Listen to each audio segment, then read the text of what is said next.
Hey guys, what is going on? It is your boy Steven here, and welcome back to another video here on the channel.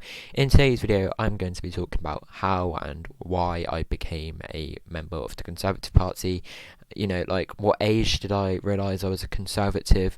You know, why am I Conservative, and why have I not followed a lot of people my age and shouted out support for Jeremy Corbyn and been a Labour member, and all stuff like that. And that's what I thought I'd cover in today's video. But before we do, I did just want to go more into depth about why I went away from YouTube for so long and everything, because I have made videos since then, but I haven't really got into it and spoken about it.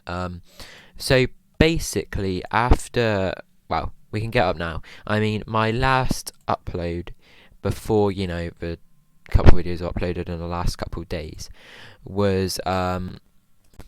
Why isn't this loading? It was John Bercow blocks vote on Boris Johnson's deal. Now this was on the 21st of October. Now cast your mind back to that period. There was so much toxic, like, I don't know, it was just like so disgusting in the atmosphere. It was poisonous. It was just horrible, and that period really got on my nerves because the people voted for Brexit and our politicians were blocking Brexit.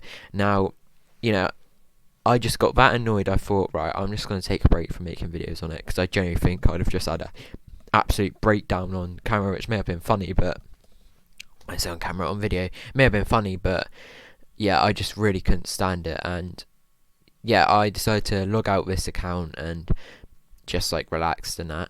And then when I came to wanting to come back on again, I forgot my password. And then a couple of days ago, I figured out the password and got back onto it. So really, it was just a matter of I was getting so annoyed about what was going on. I just thought I'll just take a break and come back a bit later on. But also that bit later on would come down the track 6 months later. And I gotta admit, I did feel really bad about it, and I did just want to shout out one viewer who's been commenting on all my videos and has been very supportive and was, has posted some lovely messages, like at Christmas time, for instance, wished me and my family a good Christmas, and he was encouraging me to come back to doing this, and I felt so bad because I left him on red for 3 months. So, well, not on red, on I just didn't see a message for 3 months. And I felt so bad because it was such a nice message, and his name is Happy UK Patriot. I just want to thank you, man, or woman, I don't know your gender, but whoever you are, I just want to thank you so much for really just all the support you've been giving me, and the political the conversations we've had in the comments, and yeah, just really happy and pleased to have viewers like yourselves commenting my videos and engaging with me, and yeah, I just want to thank so much for the support, and sorry for taking a break and not really saying anything and not replying to you for so long. Yeah, I apologise for that. So yeah, in today's video, what we're going to do is talk about how and when I became a Conservative. So yeah, I guess we'll go from the beginning of when I actually got into politics. Now, from a very young age, from as young as I can really remember, I'd always been interested in the news for some reason. It started off with weather reports. I used to love watching weather reports, and then that progressed into just being interested in general news. And then by the time I hit around 13, it was when I started to get into politics.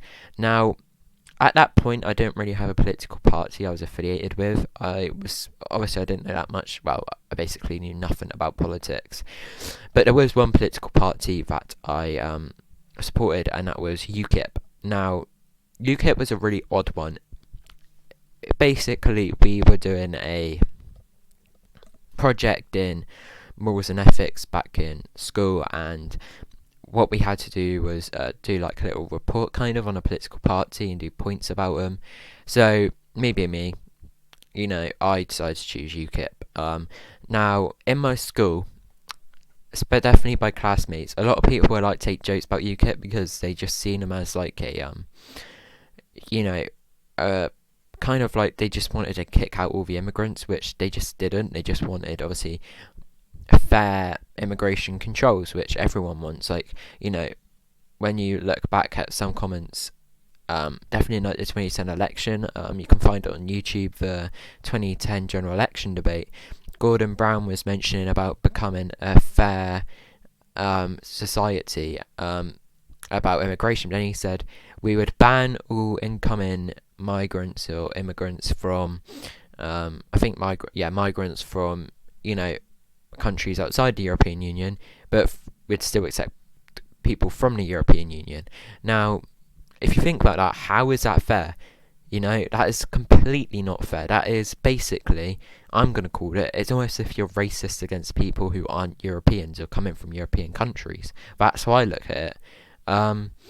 And, when I talk about a fair immigration system, I want more restrictions on it completely. I think immigration has been way too high, but I want a fair immigration system. I don't want to be seeing stuff where migrants from European countries are being treated better than people who aren't from European countries. I basically find that racist. And it's xenophobic. It's disgusting. You talk about racism and you hear people on the left who are against stricter border controls say, you're racist because you don't want no one coming into the country. Well, hang on. How is it not racist and not xenophobic to be, treating Europeans and people coming from European countries different to people who aren't from European countries? It's simply, that's not fair in my eyes. So when I say I want a stricter immigration system, I don't mean all immigrants should be kicked out and we should have no one coming into our country. I just believe in lower immigration and migration and a fairer immigration system. That's what I personally believe in. So yeah, basically get that UKIP stuff out of the way, done a report on them, and then kind of just stop really paying attention. Obviously then Brexit came around and I knew this would impact my future. So as you can probably tell, I fell on the side of the Leave campaign. Obviously a bit sad that obviously you couldn't vote like I was. Obviously now I've hit 18, so I can vote in the next elections, and also it's a big matter for me. Like some people just like, I'll vote this, but this is like voting it, like, our politics means quite a lot to me, because before politics all I was interested in was playing like on my Xbox and watching football, but mainly just sat there playing on my Xbox and like, sure it's fun, but like there was nothing else I was really interested in that really bugged me until I came across politics, and it was something that I genuinely found interesting. So yeah, after Brexit was done, I thought Brexit actually happened straight away, but I didn't know there was like a 2-year period. So yeah, 2-year period goes down. Obviously, this came to like 2018.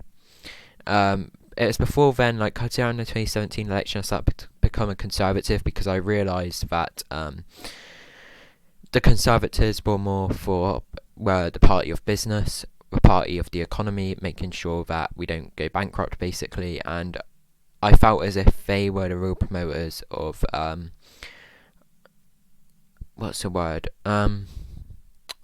aspiration. Basically, I felt as if the Labour Party don't believe in that wealth creation, so therefore don't believe in people being able to make a lot of money for themselves. Now, you have some people out there who believe that, like John McDonnell believes in the end of capitalism and believes in basically, there being no rich people in the world. I take an opposite view. I think if you work hard, you put the effort in, then you deserve the rewards, and I felt like the Labour Party completely went against that. So late 2018, obviously I was starting to become a conservative, and a certain MP, Jacob Rees-Mogg, took my eye because I felt he was a proper conservative. Whenever he spoke, and I felt like he actually knew what he was talking about, and yeah, I just felt like he had that knowledge, and just, I don't know, he just seemed like a confident, knowledgeable, proper conservative. Obviously there was all that, how, he's a hardline Brexiteer, was the chair of the ERG. So yeah, I mean, couple months past, I was actually calling for him then in December to be prime minister and leader of the Conservative Party. It got to obviously January when he put in that no confidence bid, and I was praying it would go through because Theresa May, while she was good on the economy and stuff like that, when it came to Brexit, she was absolutely hopeless. Obviously, Theresa May survived, and it got to March. The transition period got pushed along, and obviously the Brexit Party came to light.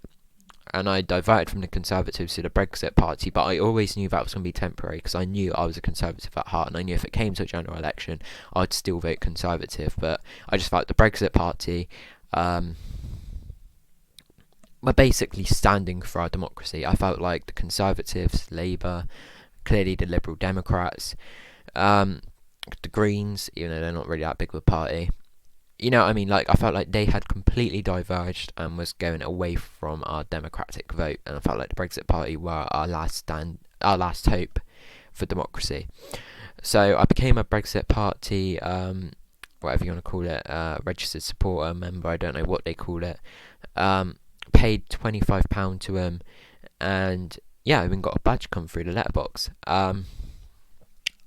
And yeah, that went through, and obviously Brexit Party won the general election, won the European elections, and then obviously Theresa May decided to resign.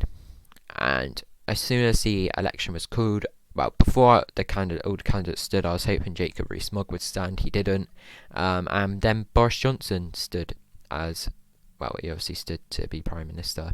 Straight away put all my support in him. Obviously led the Leave campaign, and I felt like he was the only one there who would have actually delivered the democratic will of the people. Dominic Raab, another one who would have, but I felt like Boris Johnson was the one with the chance to actually do it. I didn't think Dominic Raab would win. And then it came to like the last two, Dominic Raab, Jeremy Hunt. I just felt like Jeremy Hunt was Theresa May in trousers, as some people were calling him. Didn't feel like he would have been much better. I felt he would have been just as hopeless. And yeah, Boris Johnson comes in, and on the day that he became Prime Minister, well, on the day he won the Conservative leadership, I had joined the Conservative Party as a member. So yeah, 17 years old, and I became a member of the Conservative Party. And then obviously we won the general election after having to call it because of the divot and delay. And yeah, we are where we are today. Now, obviously, at the moment, we're dealing with the coronavirus. And there are a couple of things that I'm a bit upset about at the moment, but I'll talk about that in another video. But overall I am happy with Boris Johnson's premiership so far. And yeah, I mean, like I said, I guess at the end of the day I decided to become a Conservative because I believed in wealth creation, I believed in aspiration, I believed in a strong economy. I didn't believe in spending money we haven't got. I didn't believe in the fall of capitalism, which a certain John McDonnell did. So yeah, I guess that was really that. I mean, I just felt as if the Conservatives want people to succeed and believe that if you worked hard, then you deserve, you deserve what you make out of it. Where I felt like the Labour Party were more of a party is, if you don't work hard, you work hard. We treat you all the same, but if you work hard, we're going to punish you. We're going to take your money. That's how I basically looked at it. And yeah, you can say I looked at it unfairly, or you can agree with me. But one thing I'm not going to do is get into the comment section and just look at, if people don't agree with me, that's fine. But yeah, I can't be bothered for any more political arguments. Well, I can, I just not at the moment, I guess. So thanks for watching, guys. Hope you enjoyed this video, and I will see you soon with another video. Cheers, guys, and goodbye.